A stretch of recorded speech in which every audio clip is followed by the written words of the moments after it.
ایک عظیم و شان بادشاہی منظر وسیع میدان میں فوج کھڑی ہے۔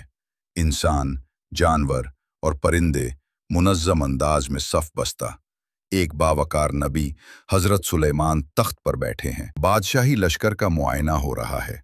پرندے قطار میں ہیں، لیکن ایک چھوٹا ہدہد پرندہ غائب ہے۔ ہدہد کی واپسی اور خبر سنانا۔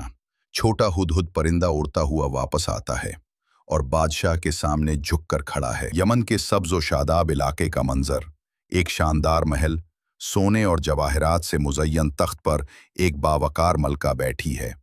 ارد گرد وزیر اور سردار موجود ہیں۔ قوم سبا کی سورج پرستی۔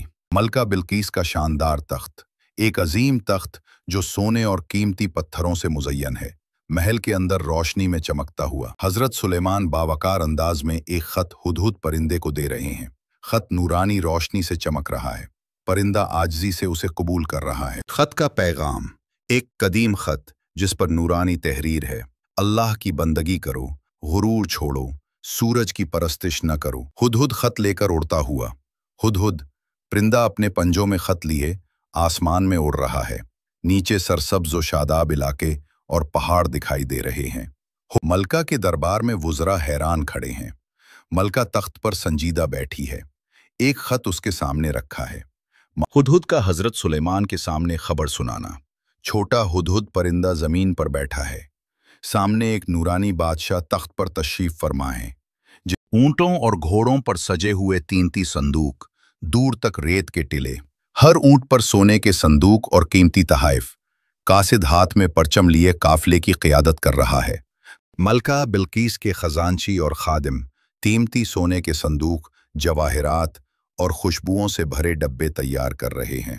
ملکہ بلقیس تخت پر بیٹھی قاصد کو حکم دے رہی ہے کہ یہ تحفے لے کر حضرت سلیمان کے پاس جاؤ۔ ملکہ سنجیدگی سے کہتی ہے، بادشاہوں کے پاس فوجی طاقت تو ہوتی ہے، لیکن صلح بہتر ہے۔ دربار کے سب افراد اس کی بات پر خاموش ہیں۔ ہاں، وزراء اور سردار لمبے عمامے پہنے، مختلف رنگوں کے لباس میں ایک بڑے ہال میں بیٹھے ہیں۔ سب ایک دوسرے سے بات کر رہے ہیں۔ ماحول مشورے کا ہے۔